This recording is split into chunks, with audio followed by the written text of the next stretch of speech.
Okay, now let's do this question here. Okay, now read the question. We need to find the kinetic energy.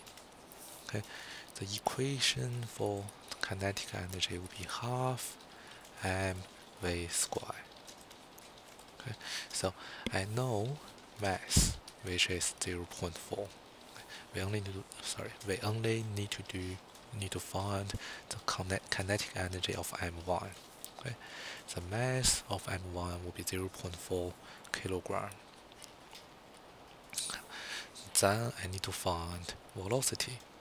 Okay, I know it's initially start from rest. Okay, so my u must be 0, and the distance traveled is 1 meters. Okay, displacement will be 1 meter. Okay.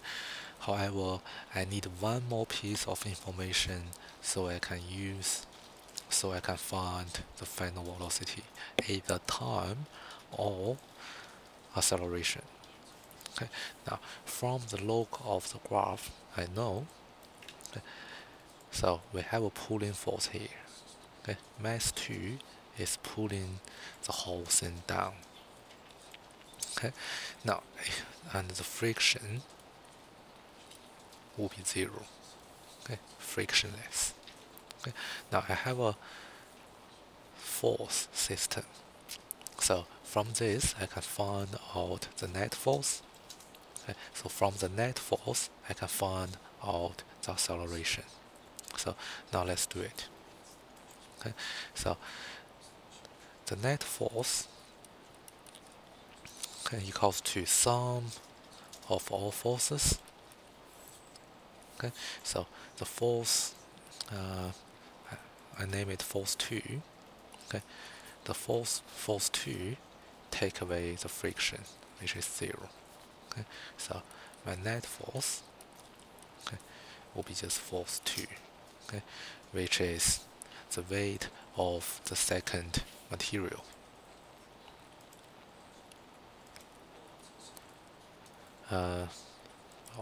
0.1 times the gravity, the weight force here, okay, which is 1 Newton. Okay. Then we can use Newton's second law, but be aware, okay, if the net force should be ma, the mass, okay, which is the total mass. Okay. So in this situation, we have a second object pulling the whole system. Okay. Pulling the whole system. As a result, the whole system moves. Okay. Both m1 and m2 moves. So the force, the mass here, the total mass will be m1 plus m2 times acceleration. Okay, so I have 0.4 plus 0.1.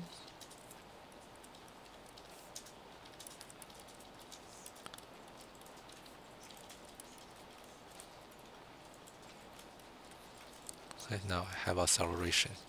Okay, then from this, okay, I use my constant acceleration formulas. Okay, so S, U, A, and V. So it's going to be V squared equals to U squared plus 2AS. Okay, now my U will be 0 squared plus 2 times 2 times 1. Okay, V squared will be 4, V will be 2 meters per second. Okay, after that, we find the velocity. Then I can find the kinetic energy equals to half times the mass times velocity square. Put in your calculator, you should have 0.8 joules. Okay, now done.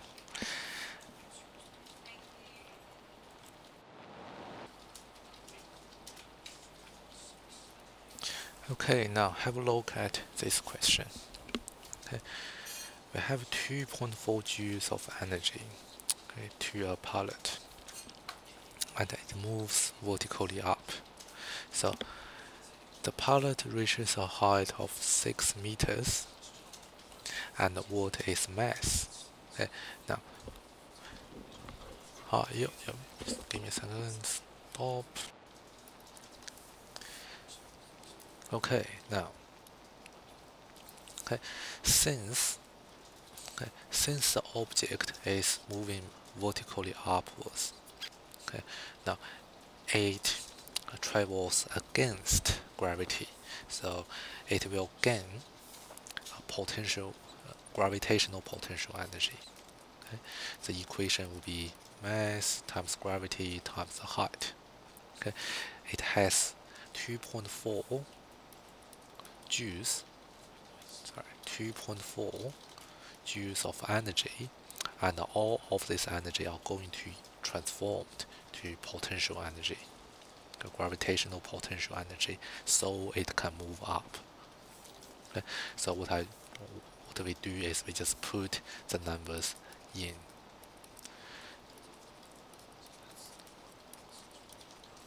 So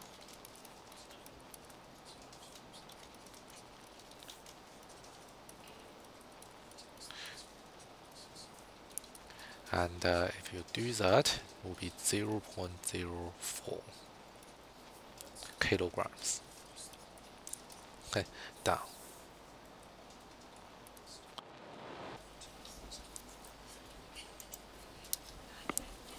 Okay, now here is another example.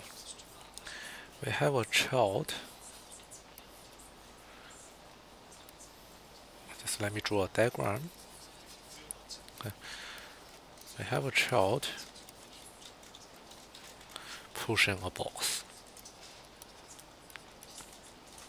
Okay, now it pushed the box of 3 meters, applying a force like this. What is the work done? Okay. The work done is force times the distance. Simple is 5 times 3, 45. The unit will be joules. Okay. The unit is Newton meters. Okay. Newton meters, which is joules. Okay. Now have a look.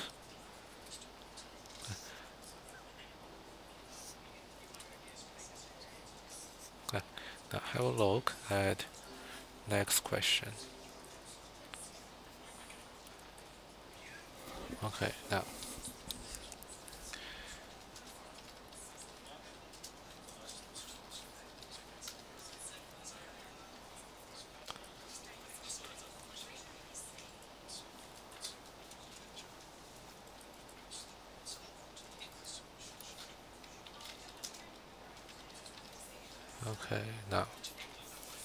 okay, so what's happened here? Okay, we have a child moves a trolley. I pull it. Have a trolley.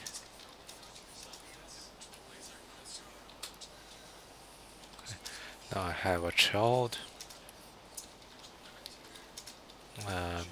moving it. Okay,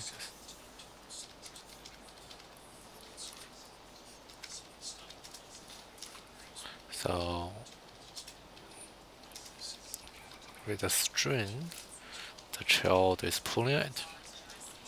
Okay, with a force of 5 newtons on a handle which is 30 degrees inclined with the horizontal. Okay, now similarly, well, this is a similar question to last time, but you need to be aware. Okay, the force, okay, is this one.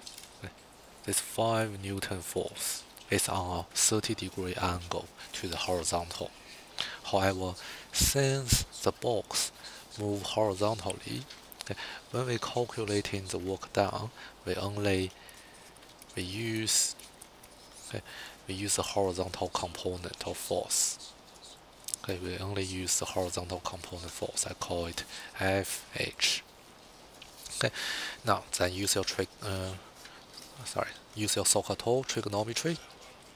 Okay, now the horizontal component will be the hypotenuse cosine 30 degrees. Okay, then put it into the equation. It's 5 cosine 30 degrees, okay, and times the distance, which is 16. Put it in your calculator, you have your answer in joules. Okay, now again, just always remember the hypotenuse is 5, the adjacent must be 5 cosine 30. Okay, so the opposite will be 5 sine 30. Okay, but in this case, we're only interested in the hypotenuse. Sorry, in the adjacent, the horizontal force.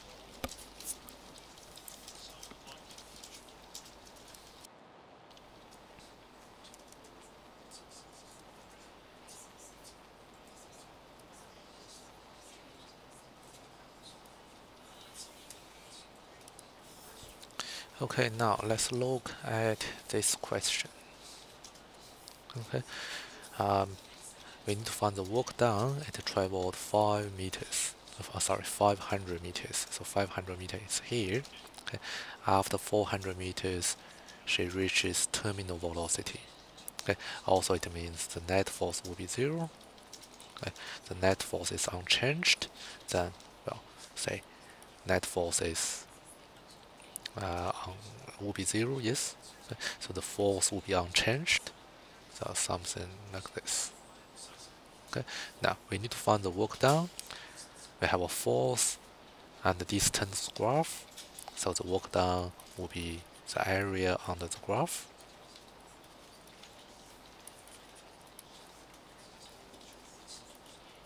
The graph. So the work done will be calculating the area. Okay, so I have 1 box, 2 box, 3 doing it. Well, just when we have a, say if we have a straight line, okay, if we have a triangle, we have a trapezium, we can do it using calculation. So in physics, in well VCE, okay, if you have some curved line like this, just find out the area using the year 8 ways, okay, which is counting the block under it. So I have 1, 2, 3, 4, 5, 6, 7, 8, 9.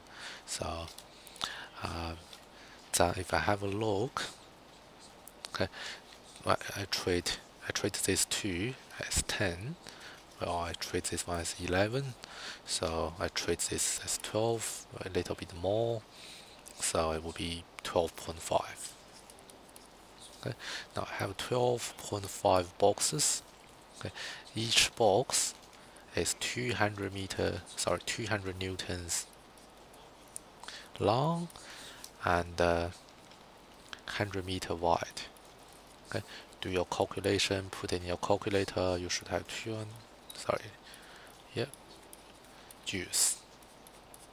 Okay, now down. Okay, again in the exam, okay, if something like this come up, okay, write down what does the area under the graph mean. Okay, this time it means work done, so you get 1 mark. Then do the calculations, you get another mark.